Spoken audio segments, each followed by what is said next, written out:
Okay, welcome to another outdoor episode of Com Chua. I'm Thomas, your host, and today we have Jordan on as our guest. Can you introduce yourself? Hi guys, my name is Jordan. I am a barber in the Fairfield area and my business name is The Grooming Den. I'm super excited to be talking about certain topics with Thomas and Awesome. Today we're going to talk about food and food growing up. Growing up, some kids might be picky eaters. Jordan's going to share his experiences about what foods he didn't like eating growing up and how his palate has changed over time. I think growing up for me, the most difficult thing for me was actually getting introduced to vegetables and like salads, like leafy salads and stuff like that. And for me growing up, like introducing it and seeing it getting cooked and stuff, I just had like kind of like a mental block when it came to eating those things, and I wouldn't want to try it. I wouldn't want to try it, wouldn't want to smell it, and just stirred away from it. And as I got older and now that I'm turning 22 now, it's become a lot more easier to accept those foods and actually see it as a pleasant experience. But yeah, growing up, that was probably one of the most difficult things. I think I remember myself growing up, I was also quite a picky eater. So I vividly remember when I was in year 1, year 2, I would only eat rice with soy sauce. And Yeah. after that, I would only eat vermicelli noodles with soy sauce. Oh, there we go. And then I ate everything with ketchup, and then I put ketchup even in my pho. Oh, wow. I also had a lot of food intolerances, so not food intolerances, I'd say the food preferences growing Preferences, up. it's a good And I way think to put it. because our parents at the time, they weren't really equipped with parenting advice because they just fled overseas. They probably didn't have their own parents over here to show them how to help raise the kids to overcome these food problems. Recently, I had my first kid. His name's Alex. Yes. He was having some allergy issues in his very early stages, and we saw a specialist who told us to introduce a lot of foods at a young age and keep persisting. I think as soon as you didn't like certain vegetables, your parents just stopped giving it to you because it was easier to give you what you wanted. That is true. That is true. Growing up, I was pretty much like a very picky eater, and my parents couldn't really tolerate it or give patience for it. I would kind of have my way pretty easily with it, and maybe that's why it took me a longer time to really get used to it. Yep. Said he is quite young, so I think your palate will change over time. For my palate, from putting tomato sauce into my pho, it's changed over time now where I'm looking at different spices to put into my own pho. It took me, I think, 20 years of building it up. Wow.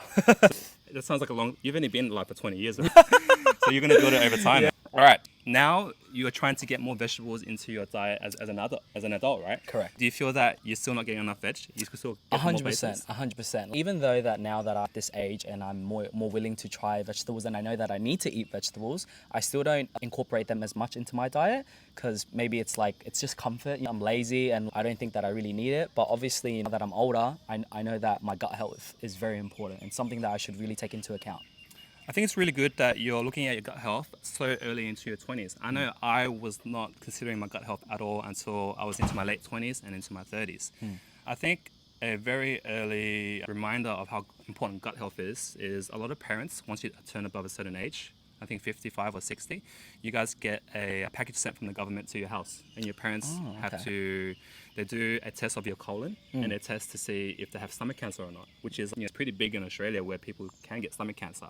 And I think that if you look after your gut health and introduce more vegetables, it's just good for you in the long term. You are what you eat, right? Exactly, Literally. yeah. But Right. Do you remember the food pyramid in high school? Oh, yes. that's- I think it was, I don't know if it was a vegetable first or it was a fruit. I'm not too It sure. was a but load of crap. It was breads and grains first. Breads and grains, right? So you're breads right. and grains. You're right. And then you got your vegetables and Yep. fruit, and then you got your dairy and meat, and then you got your fats, oils, and sweets at the top. It's actually yes. not a food pyramid anymore. It's Yeah. actually a food trapezium.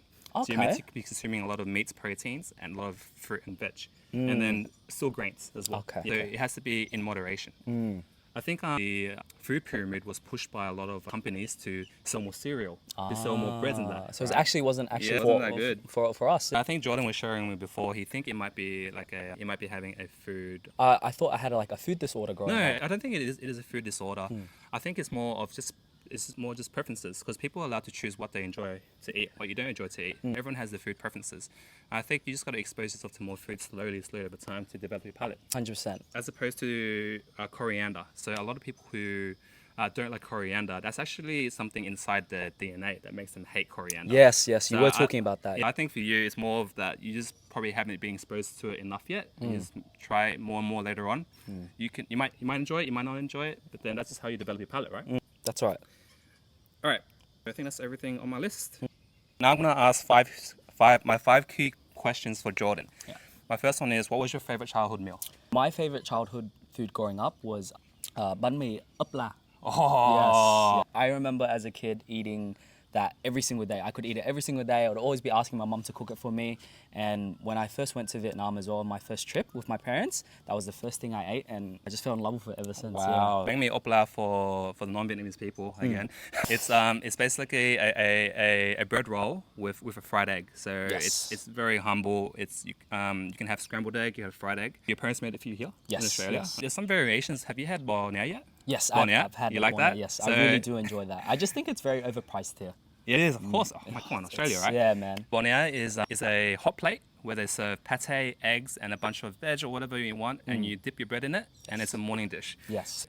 I've told this to a previous guest on one of my episodes that I think pork rolls in Vietnam are insane compared to Australia. Yo, wow. You've been to Vietnam, right? Yes, I've been to Vietnam, but it's been about, I think, 8 years since I've last experienced Yeah. a banh mi in Vietnam. Maybe my remembrance of that taste is a bit different now. But Yeah. obviously, we know like it comes from the motherland, right? So Yeah. obviously, it's going to taste a lot better. I think so from my personal experience with Vietnam, I think bánh mì is better because they just have a correct ratio. In Ah, Australia, okay. right, we overload the veg, we overload the meat, and it's just a very dense feeling. And after you eat like a pork roll in Australia, you feel like heavy, right? It's a very filling meal. In Vietnam, they have the perfect ratio of meat, and it's so light, and you can eat multiple if you want to, and it's just so much more delicious. I remember in Hanoi, in Hanoi, I would get it from the ladies that hold the baskets. on the side of the Oh, road. yes, yes, That's yes. just typical Vietnamese experience that everyone should experience in Vietnam. It's insane. So next question: what's your family's go-to meal every night for dinners?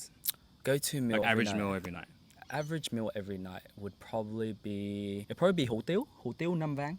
Oh yeah. Yeah, so my me growing up, that's also like one of my comfort dishes as well. So Tiêu Nam Vang. I don't know how to say it in Vietnamese, but it's like a noodle dish, a bunch of toppings, and it's like a broth, and it's quite warm. It's like a pork broth, right? Yeah, broth. That's And something then that I would eat at night with my parents. Hủ tiếu Nam Bang is a variation of these rice noodles. They can be thin rice noodles, and then with a pork broth, it's very light, and then you can choose whatever fillings you want according to the region of Vietnam that you're from. Do you know what region of Vietnam your parents are from? I have no idea. I think it's somewhere towards the south, towards middle in Vietnam. I think. What's the last meal that you've cooked? The last meal that I cooked was I had a rum steak. I fried that up, and I had some spudlight potatoes, boiled up, and then I mixed it in with a tuna can. Currently, right now, I'm trying to lose some weight. That's Yeah. been like my diet routine. It's a very bro gym meal, eh? It's a very gym meal, man. But it's good. It's high in protein, low in carbohydrates, and I get good fat content from my tuna. So it's a very non-Vietnamese type of meal, but it's something that I've been doing. Where do you for buy your the rum past- steak from? I get my rum steak from Woolies. They sell it in a packet of 250 Yeah, grams, yeah. and it's quite affordable. I think it's like it depends on the day, eight to Yeah. $9. So I would eat like 2 of those a day, and then that would be consisting of my meals. I think you should consider getting Scotch fillet from Aldi because it's the same price, right? Scotch fillet from Oh, Aldi. It's yeah. very similar price, and Aldi Scotch fillet is insane. Aldi beef is actually a lot better than Woolies beef. for Oh, price and value. I didn't know that. And what you can do is you buy it in. They come in 4 packs, and if Okay. you don't eat it in time, you just freeze it and thaw it as you go. I'll definitely give that a try So next Scotch time. fillet Yeah. for rum caps, it can be quite dry if you don't cook it correct. Scotch fillet, because there's a lot of fat around it, it's much more forgiving. Much more enjoyable, for sure. All right, so that's steak tip for today. What's your favorite restaurant in Sydney, and what's your normal order? My favorite and probably best restaurant experience that I've ever been to is probably Rengaya in North Sydney. It's a Japanese style restaurant. And I think my favorite dish there that I've had, which is funny enough, I believe it was a dashi ponzu oyster. Yes. Dashi ponzu oyster. Yeah, yes, Nice. So the yes. oyster was raw. You got your dashi, that's umami, it's salty. The ponzu, it's a bit citrusy. Yes. It's insane. Yeah, it was amazing. And then the second thing I think that was like really memorable for me was the beef carpaccio. And that's Yeah. something that I never thought I would be able to eat because it actually has French dressing in it. And like we talked about before, salads. I never enjoyed salads, right? I think leading on to that, the reason why I think possibly you don't like salads and dressing is not because of the flavors. It could be texture as well, like everything. Texture is very important in certain foods. Who made a comment about this? Joshua Weissman on YouTube made a comment about textures of food. You probably don't know him. Nope. But he's a food YouTuber. The texture can be very important in how you perceive food and taste. All right, I think that's all my questions for today. Before we end the pod, I just want to plug John's business again. He is a hairdresser. He actually cut my son's hair for the first time. If any of you guys are looking to get your child's hair cut in the future, I recommend getting Jordan to come to your house because it's a much more pleasant experience for your baby and even your family. and then it will be easier for your baby to get haircuts again in the future.